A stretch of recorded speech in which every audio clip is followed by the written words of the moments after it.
Estamos en la lección número 2 de este trimestre.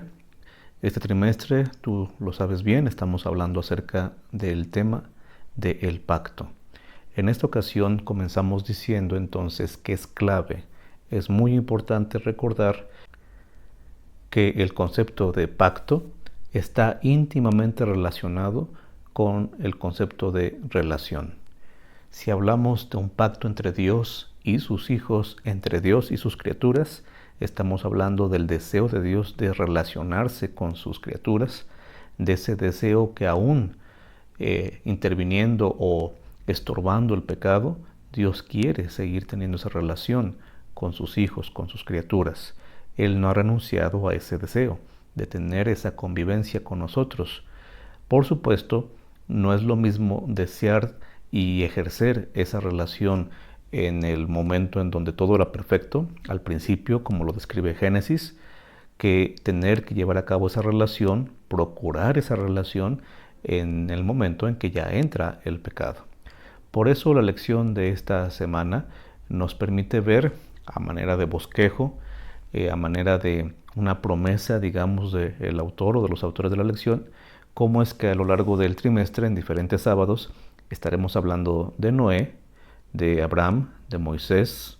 Específicamente Moisés podríamos también mencionarlo en relación con el pueblo, por supuesto, y también hablaremos del concepto de nuevo pacto en algún sábado de este trimestre. Pero el autor o los autores de la lección nos invitan a ver como un panorama, un vistazo general de lo que será entrar a esos temas, y creo que podemos aprovechar entonces para ver la relación de cómo estos personajes está mostrada en la Biblia a través del concepto del pacto.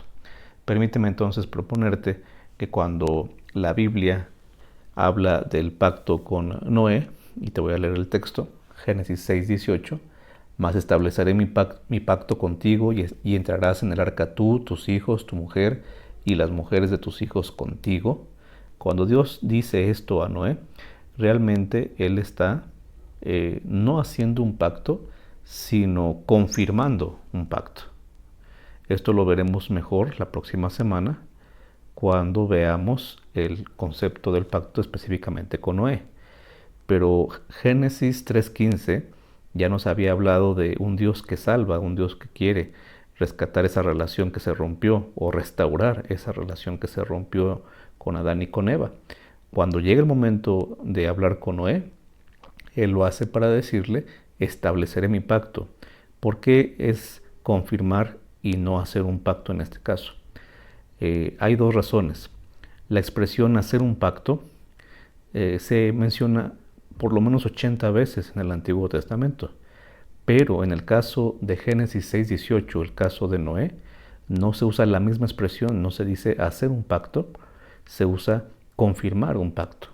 En la versión que yo te leí dice establecer, pero la idea realmente en el idioma de Moisés es confirmar o sostener ese pacto que ya existía. Es decir, en el caso de Noé, hay evidencias que nos están diciendo que tenemos que regresar a pensar en Génesis 3:15 nuevamente.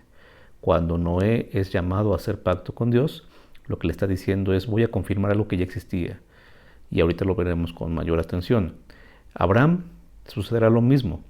Todos los pactos, por así llamarlos, que vamos a estar viendo durante ese trimestre y que se nos adelanta ese vistazo en esta lección, tanto con Abraham como Moisés, también el nuevo pacto, todos de alguna forma nos llevan a ese pacto que ya se había hecho en Génesis 3:15. Todos nos llevan a ese pacto, porque realmente es un solo pacto. Dios no cambia, Dios no trata de forma diferente a la gente en cuanto a su deseo de salvarlos. Habrá circunstancias, habrá aplicaciones que tendrán que acomodarse a ciertas circunstancias. No es lo mismo hacer el pacto con una persona que hacerlo con toda una nación, pero eso no significa que haya varios pactos y que Dios haya estado de alguna forma cambiando su forma de salvar o cambiando su forma de acercarse a la humanidad como si fuera un método diferente o usando métodos diferentes. El pacto es el mismo, solo que se ha venido confirmando y adaptando en diferentes momentos, especialmente, como decíamos ya, a través de Noé, de Abraham, de Moisés y después el así llamado Nuevo Pacto. Esto es en el caso de el libro de Jeremías. Bueno, ahora veamos con un poco de atención palabras que yo considero son claves para cada uno de estas renovaciones del pacto, que te propongo que si tú tomas en cuenta y las tienes en mente cada vez que vayas a estudiar estos temas, ya sea en la lección o por tu parte, tomes en cuenta estas palabras porque te van a ayudar a entender qué clase de Dios, porque yo quiero que veamos más que el pacto, el Dios, al Dios del pacto. Creo que es más importante todavía ver a ese Dios que solamente al pacto. Y estas palabras clave nos van a ayudar a entender cómo es ese Dios. Es una forma de decir que estas palabras claves describen o nos hacen tener un cuadro más completo del Dios que propone esas renovaciones de pacto o que propuso desde el principio ese pacto. Por ejemplo, Noé, creo que la palabra clave es salvación, porque como leímos hace un momento, lo que Dios le pide a Noé que haga es salvarse, que le explica a Dios a Noé que si él entra al arca, que si es obediente, por supuesto, él y su familia serán salvos. Y el pacto, en ese sentido, era para todos. Dios quería salvar a todos, si no, no les hubiera predicado a través de Noé. Pero a pesar de los 120 años de predicación de Noé, sabemos que solamente Noé y su familia fueron los que se salvaron.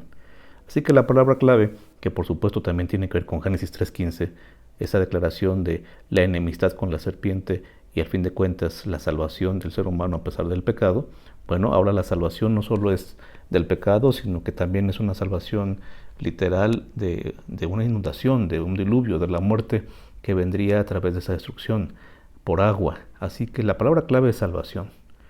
En el caso de Abraham, considero que la palabra clave podría ser bendición, sin embargo, quiero ir un poco más allá, porque la bendición, esa que se dice en Génesis 12, en ti serán benditas todas las naciones, Génesis 12:3, realmente solo es posible a través de la descendencia. Recuerda que eso es lo que estaba en juego realmente. Las bendiciones hay muchas en la Biblia, pero en el caso de Abraham la más grande bendición era tener hijos. Y a él se le propuso, o se le prometió más bien, que su descendencia sería grandísima. Y a través de esa descendencia vendría también, por supuesto, vendría especialmente un hijo, o el hijo, pero el de Dios, el único que podía salvar. A través de esta descendencia vino un día Cristo Jesús a cumplir esa bendición y también, por supuesto, asegurar la salvación. Así que si te das cuenta, Noé, con su concepto de salvación, nos lleva a Génesis 3:15, y si te das cuenta, Abraham, hablando de descendencia, por supuesto que también nos remite a Génesis 3:15. ¿Qué pasa con Moisés? Bueno, en el caso de Moisés la palabra clave es la obediencia. ¿Sí? Seguro que hay otras formas también de ver este concepto de renovación de pacto con Moisés, y hay personas que incluso tienen una idea equivocada, lamentablemente no bíblica, de lo que es el pacto que Dios hizo con Moisés, y lo ven como un pacto que ya quedó obsoleto. También lo estudiaremos más cuando la semana así corresponda, pero definitivo creo que la palabra clave aquí es obediencia, porque en un pacto, en una relación, por supuesto que debe haber obediencia. O si te parece mejor la palabra fidelidad, bueno, pues te la podemos poner allí. Esa propuesta de Dios de hacer un especial tesoro, una nación santa, dependía en muchos sentidos de la respuesta de ese pueblo, que también podemos llamar obediencia o fidelidad. Y por supuesto que eso también estuvo en juego en el libro de Génesis, a través de lo que Dios esperaba que fuera la muestra de lealtad, ¿verdad? De no comer del árbol del conocimiento del bien y del mal, y ahora después en esperar que esa descendencia que vendría de la mujer, cuando viniera, hicieran caso a lo que él indicaría respecto a la salvación. Así que en este caso Moisés también tiene que ver con un punto de renovación interesante de ese pacto. Y finalmente, el nuevo pacto del que habla Jeremías, capítulo 31, creo que la palabra clave allí es paciencia.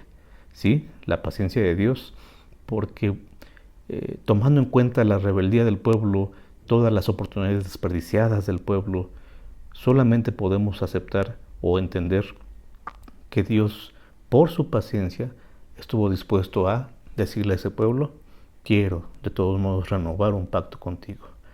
Cristo Jesús vino a renovar ese pacto, lo sabemos. En la última cena Él habló de ese pacto de Jeremías, y claro, Ese pacto ahora lo consideramos que nos abarca también mucho más a nosotros, aunque insisto, esto ya estaba predicho desde el tiempo de Abraham, serían benditas todas las naciones, pero de alguna forma como que los cristianos vemos en la renovación del pacto de Cristo en los evangelios como cumplimiento de lo de Jeremías 31, los cristianos vemos como que más claramente allí que ese pacto también nos alcanza a nosotros.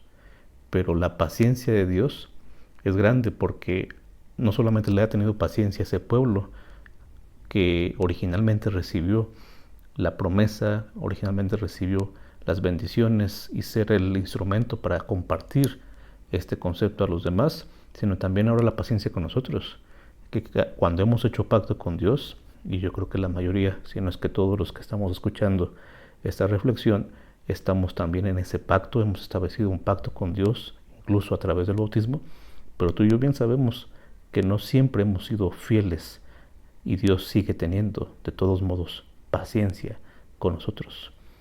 Así que mira el cuadro que se presenta, un Dios que salva, un Dios que estuvo dispuesto a mandar a su propio Hijo, un Dios que lo que espera es una respuesta de amor, y esa respuesta se llama obediencia o fidelidad, y un Dios que todavía nos tiene paciencia. Ese es el Dios del pacto, el Dios que le tuvo paciencia a Noé, el Dios que le tuvo paciencia a Abraham, a Moisés, a todo el pueblo, y que tiene paciencia también contigo y conmigo. Hay tiempo de gracia todavía. Dios es el Dios que ha querido salvar a todos estos personajes y a ti también. Es el Dios que envió a su Hijo para ti y para todos los personajes que en esta lección se mencionan.